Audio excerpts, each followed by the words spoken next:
They're completely incapable of doing that. Like, I've talked to 40 senators and congressmen in the last 5 years. I asked them all the same question, including RFK. He wouldn't answer either. When does the left go too far? Well, we certainly bloody well saw it in the last month, didn't we?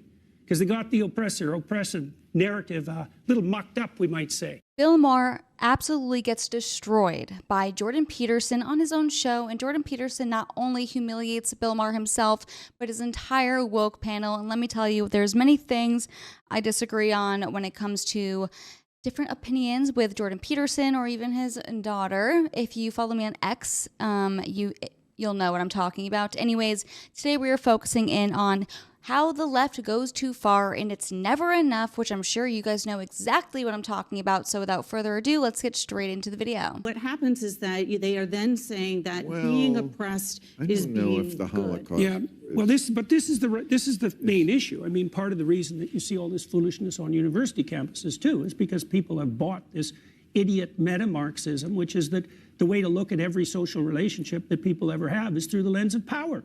And that is, we can put that squarely at the feet of the universities, as far as I'm concerned, is, marriage is a patriarchal institution and business is nothing but oppression, and you have to view every single situation that emerged historically as oppressor versus oppressed. And then once you get that, which you can get in about 2 minutes if you sit in a course that teaches that sort of thing, you have a lens to moralize about the whole world through.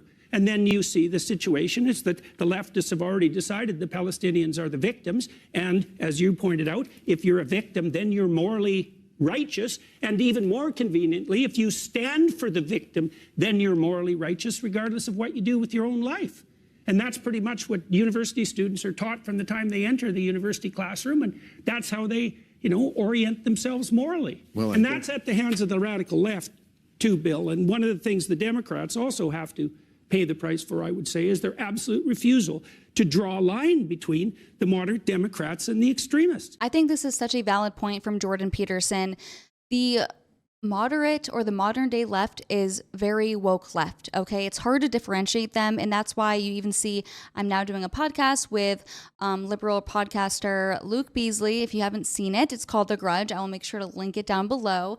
But to me, he doesn't seem far left because he's willing to talk to someone that disagrees with him, even though his entire comment section, by and large, hate me and don't want him to talk to me. He still does it. But because of that, I don't even consider him necessarily a leftist, because the woke left has completely taken over the Democratic Party to where if you're not a part of the Democratic Party or the left, you think that they're all like that because they're like the smallest, most minute part of the party and they are the loudest. So it seems like the majority, but I really don't think that's true. But because they're so loud, they really make us think that that's the case. They're completely incapable of doing that. Like, I've talked to 40 senators and congressmen in the last 5 years. I asked them all the same question, including RFK. He wouldn't answer either. When does the left go too far? Well, we certainly bloody well saw it in the last month, didn't we? Because they got the oppressive narrative a little mucked up, we might say. Someone send them home. When Joe Biden started, we had the lowest rate of illegal immigration in 45 years.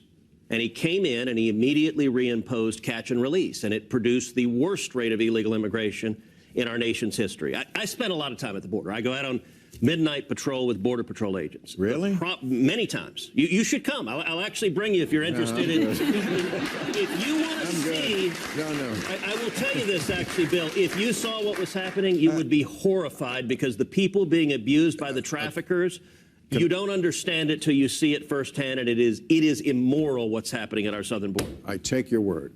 Okay? I don't have to go. But it is easy to fix, because what actually worked is we had an agreement with Mexico that was called the Remain in Mexico Agreement, which says that if someone crossed into Mexico illegally from typically Central or South America, they would remain in Mexico while their asylum case was proceeding in the U.S., and the numbers plummeted. We had the lowest rate, as I said, in 45 years, and then Biden came in and ripped that international agreement to shreds. And that's what produced now 8.4 million illegal aliens since Biden's been president. Boy, I walked right into that one, didn't I? Yes. I know you know this. This is part of your... But, all right, let me ask it a different way. Do you think if we attacked it from the reverse... Lying Ted might lie, but he's not lying about immigration. Ba-bum-bum. That was not even funny. By the way, if you like videos like this, make sure you subscribe and like the video and comment MAGA or Lion Ted for the algo. Let's get back to it. First angle, in other words, if we punish the employers, Absolutely. it would, and you think we should? Oh, look, I am all for E-Verify. I would absolutely punish the employers, and I've introduced legislation to do that multiple times. And what happened? Your party must not like that because we know cheap labor is good. So, look, there are a lot of Republicans who don't like that. They're fewer, but I do think that the Republican Party is changing. I think we're becoming much more of a blue-collar party, which I think is a very good thing. Okay. This is for... They are switching, aren't they? Yes, it's interesting. The parties are kind of switching, like who the elitists are. It used to be the country club Republicans, and now it's the Chardonnay sipping Democrat. Yeah. Or the big tech, the big corporation, Democratic elitists. Come on. Yeah, I know you've written about it. It's an interesting do-si-do the parties do. It's almost happened completely in Canada now. The Conservatives are basically the working class party in Canada. Right. Yeah. Look, the heart of the Republican Party. And you can really see what's going to happen in the future of America by the other Western nations, or just, you know, the New World nations such as Canada, things that are happening there, the UK, you know. A lot of the woke stuff that happened in America first happened in Canada or the UK, so we're kind of seeing now them shifting, at least when it comes to conservatives being more of the working class people, and we're seeing that happen today in America. Are truck drivers and steel workers and cops and firefighters. And I think that is a fantastic shift. I think we should be the party of jobs. We should be the party of people who want to work hard. Okay. Bill Maher hates to see that. He's like, okay, shut up. You're making Republicans look too good now. Not allowed on my show. Come on, Bill. Let Lion Ted spew something that's not a lie for once. I'm just kidding, guys. I'm just being cheeky and funny, you know, because I love Donald Trump's infamous nickname for Ted Cruz during the 2016 primaries, the Republican primaries, Lion Ted. I loved it so much that I made my dad even like a magnet of Lion Ted that I custom designed myself. Let me know in the comments down below, by the way, if you guys would be interested in me designing some merch, whether it be t-shirts, stickers, bumper stickers, hats, because I have a lot of slogans that I think a lot of you would enjoy. But let's get back to it. For Jordan, are men more susceptible to loneliness than women? No. Well, we know this. So at puberty, women become more sensitive to negative emotion than men, and then that's permanent on average through the entire life course. And it looks like it's associated with hormonal changes. And so cross-culturally, women experience higher levels of depression and anxiety and shame and guilt, all the negative emotions that clump together. And so loneliness is a pain-related emotion, and women are more susceptible to that. Men. Everybody recognizes that women, girls, mature faster than boys. I mean, this is why they're going out with the upperclassmen. And at any age, they usually don't want somebody exactly their age, even though this country is like crazy for age appropriate. God forbid we go out of that. But what do you think, if you had to name a number, pick of like how far ahead the women are years-wise? Well, we know women prefer men 4 years older cross-culturally. 4? Yeah. But and it's not necessarily only a matter of maturation. It's also the case that women are more attracted by socioeconomic status and productivity than men are in relationship to how women. many years head start does a man need to match his maturity level to a woman's level? I think 40. Well, there's wide individual differences in that too. Guys, I literally never laugh at anything Bill Maher says. I don't know. He's just not funny. I'm learning a lot about women here.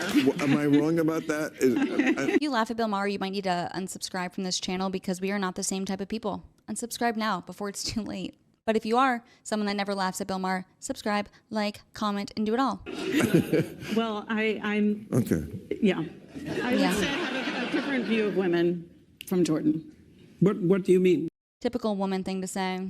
Different. Well, I mean, the depression, anxiety, what else do we have that's Negative, loneliness, everything negative that no, not everything negative. Just Okay. because men are much more likely to be aggressive and to end up in prison and to be alcoholic, and they're overrepresented in learning disabilities. Like there are sex differences in psychopathology, and they're not all tilted negatively towards women. women always want to hone in on these facts and be like, oh my gosh, the patriarchy, they're attacking me, blah, blah, blah. No, being a man and being a woman comes with pros and cons on both sides of things. And the only people that seem to not accept that fact are women and beta males. Weird, huh? And it's the biggest differences are in the countries that have the most gender equal economies and socioeconomic structures. So the differences between men and women in terms of sensitivity to negative emotion maximize in Scandinavia. Wow. So Scandinavians are also much happier than we are, though. yeah, Well- but comparatively, their women are less happy. So I mean, and I've seen those surveys too. I find it a very difficult thing to quantify happiness, or it's kind of like that pain chart in the hospital, 1 to 10. Like somebody's 3 is somebody. Ugh, I would let him finish, but he's so unfunny. By the way, if you follow me on X, I'm still I still think that Jordan Peterson's daughter is a little HOE. If you know what, you know, definitely go follow me on X. I think it's at Isabella Moody _. Link in the description down below. Jordan Peterson has some ideas and points that I don't agree with for sure, but there's his studies when it comes to the differences between men and women, I think are spot on, which is why I feel like he's probably really disappointed in his own daughter. But it's a whole another topic for maybe another video. Let me know in the comments down below. Would you be interested in seeing me talk about that? Anyways, if you made it to the end of the video, make sure you comment an orange heart. It helps boost the video in the algorithm. And I'll see you guys next time. Happy freaking New Year.